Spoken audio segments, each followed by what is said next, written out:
मुझे विश्वास है हम सभी के पास बचपन की कुछ ना कुछ ऐसी यादें होंगी जिन्हें हम दोबारा जीना चाहते हैं।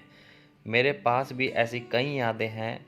खैर, अब क्योंकि मुझे शहर में रहते हुए लगभग 25 साल हो गए हैं और क्योंकि अब मैं कुछ हद तक शहर की भीड़-भाड़ वाली ज़िंदगी से ऊब चुका हूँ, तो मैं आपको अपने गाँव से जुड़ी एक याद से रूबरू कराना चाहता हूँ।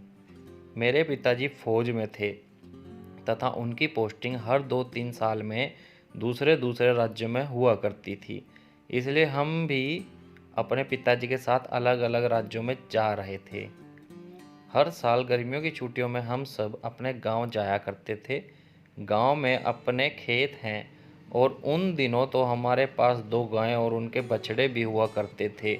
गांव में लोग बहुत सवेरे ही उठ जाया करते हैं तथा अपने नित्य कर्मों से निवृत्त होकर फटाफट खेतों में काम करने चले जाते हैं।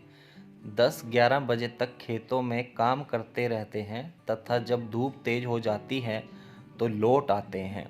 हमारे गांव में भी सभी का बस यही रूटीन हुआ करता था। मैं भी अक्सर अपनी दादी के साथ खेतों में काम करने को सुबह सुबह चला जाया करता था।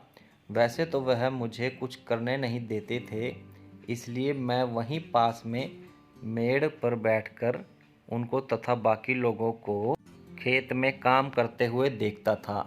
दरअसल गांव ही वह जगह थी जहां मुझे एहसास हुआ कि सब्जियां कहां से मिलती हैं।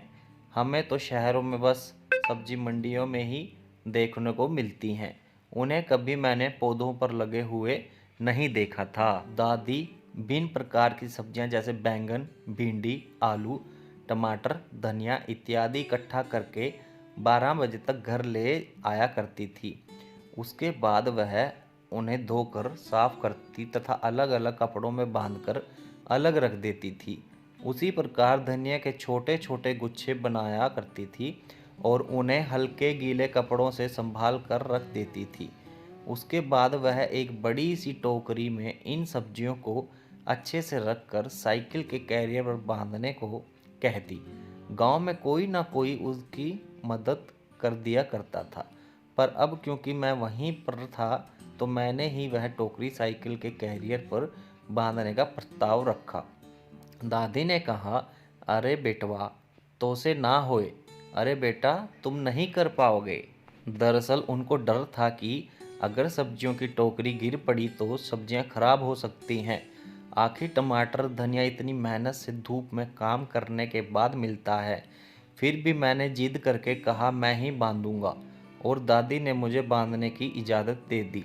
बस फिर क्या था, मैंने पहले जैसे बाकी लोगों को टोकरी बांधते हुए देखा था उसी प्रकार मैंने भी घर के अंदर से रस्सी निकाली तथा टोकरी को कसकर कैरियर पर बांध दिया। अब मैंने दादी से पूछा कि आप इसको कहाँ ले जाओगी। दादी ने कहा, आज बाजार का दिन है तो इसको बाजार ही ले जा रही हूँ। मैंने उनसे पूछा, यह सब्जियाँ हम नहीं खाएंगे क्या? उन्होंने कहा, बेटा, हमारे खाने के लिए तो पूरा खेत भरा हुआ है। जिनके पास खेत नहीं है उनको भी तो खिलाना है। उन्होंने आगे कहा, जरा चाचा को बुला लाओ, सब्जियों का बाजार पहुंचाना है। मैंने झट से कहा, मुझे भी तो साइकिल चलानी आती है, आज मैं पहुंचा के आऊँगा। दादी को फिर से अंदर ही अंदर डर लगा होगा कि अगर साइकिल गिर पड़ी तो सारी सब्जियां खराब हो जाएंगी। मगर आज थोड़ी जैसे मैंने जिद पकड़ ली थी कि मैं भी बाजार जाऊंगा। बस फिर क्या था, मेरी जिद के सामने वह हार गई और मैं ही साइकिल लेकर उनके साथ साथ पैदल पैदल बाजार तक चला गया। लगभग 2 किलोमीटर चलने के बाद मैंने देखा एक नहर के ऊपर एक पुल है। उसी पुल के ऊपर दोनों तरफ लोग अपनी छोटी छोटी दुकान किए बैठे हैं। दुकानें तो खैर क्या थी, सभी लोगों ने 4-4 फुट की बोरियों बिछाकर उन पर साग सब्जी वगैरह बेचने को रखी हुई थी। मैंने एक एक करके सारी दुकानों को ध्यान से देखा। हर दुकान की बोरी का आकार उस दुकानदार की आर्थिक स्थिति का परिचालक था। जिसके पास जितनी बड़ी बोरी थी उसके पास बेचने को उतना ही अधिक सामान था। जिसकी बोरी छोटी थी, लाजमी है कि उसकी दुकान छोटी और उस पर रखी सब्जियां भी कम थी। पुल पर बोरियां बिछाकर लगाई हुई ज़्यादातर दुकानें सब्जियों की थी।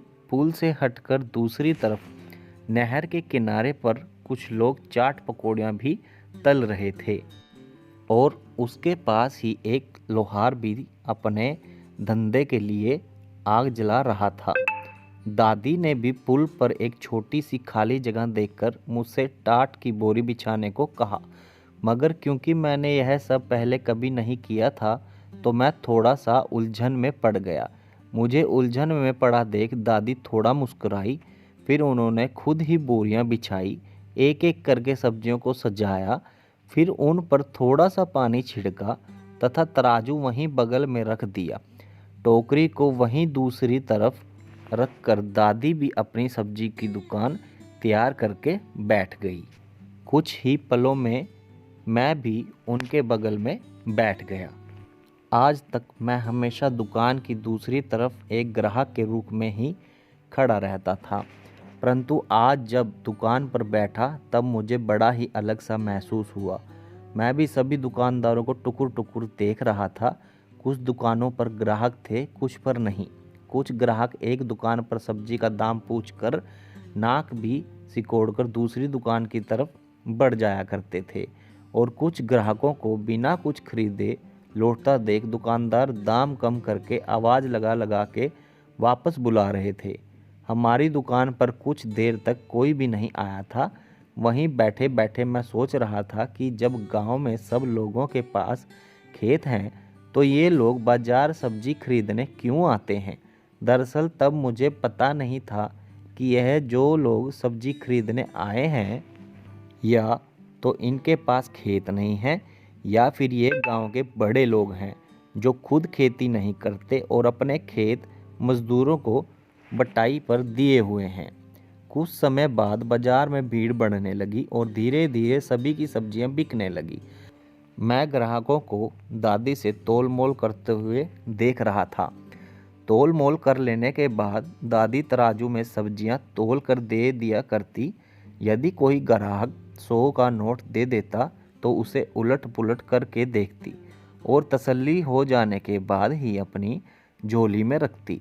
वैसे गांव में तो आज भी 500 के नोट को लोग बिना रोशनी में परखे ग्रहण नहीं करते। अंधेरा ढलते ढलते हमारे पास सिर्फ धनिया ही बाकी रह गया था। बाकी सब बिक चुका था। धीरे धीरे लोग अपनी दुकानें समेटने लगे थे। दादी ने मुझसे कहा, बेटा अंधेरा होने के पहले चलते हैं, नहीं तो रात में पैसों को छीना झपटी होती रहती है और इतना सब कुछ बेचने के बाद जो पैसे मिले हैं वह सब व्यर्थ हो जाएंगे। यह सुनकर मैं थोड़ा डर गया और फटाफट सारा बचा सामान टोकरी में बांधकर दादी के साथ घर आ गया। घर पहुंचा तो देखा लालटेन चल रही थी। बस उसी लालटेन की रोशनी में मैंने दादी से मांग कर पैसे गिने, यह जानने के लिए कि आज कमाई कितनी हुई है। आज भी जब मैं उस बात को याद करता हूँ तो मुझे खुशी और दुख दोनों साथ में होते हैं। उस दिन की कमाई 82 रुपये थी। उस दिन के बाद जब तक हमारी गर्मियों की छुट्टियाँ ख़त्म नहीं हुई, मैं कई बार दादी के साथ अलग अलग बाज़ारों में सब्जी बेचने गया। आज भी जब इस बात को याद करता हूँ तो लगता है कि जब पिताजी भी फौज में थे और परिवार संपन्न हो गया था तब भी दादी माँ सब्जी बेचने क्यों जाया करती थी। आज एहसास होता है कि गांव में ऐसे कई लोग थे जिन्होंने अपनी पूरी ज़िंदगी सादगी से जी ली और जब तक उनके हाथ पांव काम करते रहे तब तक वे अपना खेती का काम करते रहे। आज करीब 10 साल हो गए। अब दादी माँ तो नहीं रही मगर वो खेत आज भी हैं। उस पुल पर आज भी बाज़ार लगता है। ये कहानी, ये स्टोरी आपको कैसी लगी कृपया करके कमेंट में ज़रूर बताइएगा और कहानियाँ सुनने के लिए चैनल को सब्सक्राइब और लाइक ज़रूर कीजिएगा। उससे मुझे मोटिवेशन मिलता है कि मैं आपके लिए और कहानियाँ लेके आऊँ। शुक्रिया।